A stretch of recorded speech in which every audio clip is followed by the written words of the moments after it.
Hello students. ಈಗ ನಮ್ಮ K E ಕಡೆಯಿಂದ ನೀಟ್ ವಿದ್ಯಾರ್ಥಿಗಳಿಗೆ ಅಫಿಷಿಯಲ್ ಆಗಿ ಒಂದು ಬಿಗ್ ಅಪ್ಡೇಟ್ ಬಂದಿದೆ. ಅದರ ಬಗ್ಗೆ ನಾವು ಈ ವಿಡಿಯೋದಲ್ಲಿ ಇನ್ಫಾರ್ಮೇಷನನ್ನು ತಿಳ್ಕೊತಾ ಹೋಗೋಣ. ವಿಡಿಯೋವನ್ನು ಸ್ಟಾರ್ಟ್ ಮಾಡ್ತೀನಿ. ಅದಕ್ಕಿಂತ ಮೊದಲು ನೀವಿನ್ನೂ ನಮ್ಮ ಚಾನಲನ್ನು ಸಬ್ಸ್ಕ್ರೈಬ್ ಮಾಡದೇ ಇದ್ದರೆ ಈ ಕೂಡಲೇ ಚಾನೆಲ್ಗೆ ಸಬ್ಸ್ಕ್ರೈಬ್ ಮಾಡ್ಕೊಳ್ಳಿ ಮತ್ತು ಲೈಕ್ ಮಾಡಿ. ಈಗ ನಾವು ಇನ್ಫಾರ್ಮೇಷನನ್ನು ತಿಳ್ಕೊತಾ ಹೋಗೋಣ. ನೀಟ್ ವಿದ್ಯಾರ್ಥಿಗಳಿಗೆ ಅಫಿಷಿಯಲ್ ಆಗಿ ನಮ್ಮ ಕೆ ಇ ಕಡೆಯಿಂದ ಈಗ ಅಪ್ಡೇಟ್ ಆದರೆ ತಿಳಿಸಿರ್ತಕ್ಕಂಥದ್ದು. ಅಫಿಷಿಯಲ್ ನೋಟಿಫಿಕೇಶನ್ ಈಗ ಸ್ಕ್ರೀನ್ ಮೇಲೆ ಡಿಸ್ಪ್ಲೇ ಆಗ್ತಿದೆ. ವಿದ್ಯಾರ್ಥಿಗಳು ನೋಡ್ಬೋದಾಗಿರುತ್ತೆ. ಇಲ್ಲಿ ತಿಳಿಸಿರ್ತಕ್ಕಂತಹ ಮಾಹಿತಿ ಆಯುಷ್ ಕೋರ್ಸ್ನ ಸೀಟು ಹಂಚಿಕೆಯ ಕುರಿತು ಟಿಪ್ಪಣಿಯನ್ನಾದರೆ ಇಲ್ಲಿ ನೀಡಿರ್ತಕ್ಕಂಥದ್ದು. ಕೋರ್ಸಸಲ್ಲಿ ಯಾವ ರೀತಿ ಸೀಟು ಹಂಚಿಕೆ ಮಾಡಲಾಗುತ್ತೆ ಅಂತ ಹೇಳಿ ಇಲ್ಲಿ ಡೀಟೇಲ್ ಆಗಿ ಕೊಟ್ಟಿದ್ದಾರೆ.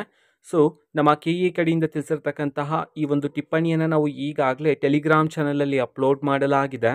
ಟೆಲಿಗ್ರಾಮ್ ಚಾನಲ್ ಲಿಂಕನ್ನು ಡಿಸ್ಕ್ರಿಪ್ಷನ್ ಬಾಕ್ಸಲ್ಲಿ ಕೊಟ್ಟಿರ್ತೀನಿ. ಕ್ಲಿಕ್ ಮಾಡಿಬಿಟ್ಟು ಅಲ್ಲಿರುವ ನೋಟಿಫಿಕೇಷನನ್ನು ನೀವು ಮತ್ತೊಮ್ಮೆ ಚೆಕ್ ಮಾಡಿ ಕಂಪ್ಲೀಟ್ ಇನ್ಫಾರ್ಮೇಷನನ್ನು ನೀವು ತಿಳ್ಕೊಬೋದಾಗಿರುತ್ತೆ. ಇದು ಇವತ್ತಿನ ಒಂದು ವಿಡಿಯೋ. ಮತ್ತೀಗ ನಾವು ಟೆಲಿಗ್ರಾಮ್, ಇನ್ಸ್ಟಾಗ್ರಾಮ್ ಮತ್ತು ಫೇಸ್ಬುಕ್ಕಲ್ಲೂ ಸಹ ಈಗ ವಿಡಿಯೋಸ್ಗಳನ್ನು ಅಪ್ಲೋಡ್ ಮಾಡ್ತಿದ್ದೀವಿ. ಲಿಂಕ್ಸ್ಗಳನ್ನು ಡಿಸ್ಕ್ರಿಪ್ಷನ್ ಬಾಕ್ಸಲ್ಲಿ ಕೊಟ್ಟಿರ್ತೀನಿ. ಕ್ಲಿಕ್ ಮಾಡಿಬಿಟ್ಟು ಫಾಲೋ ಮಾಡಿ. ಓಕೆನಾ? Thank you. ಬಾಯ್.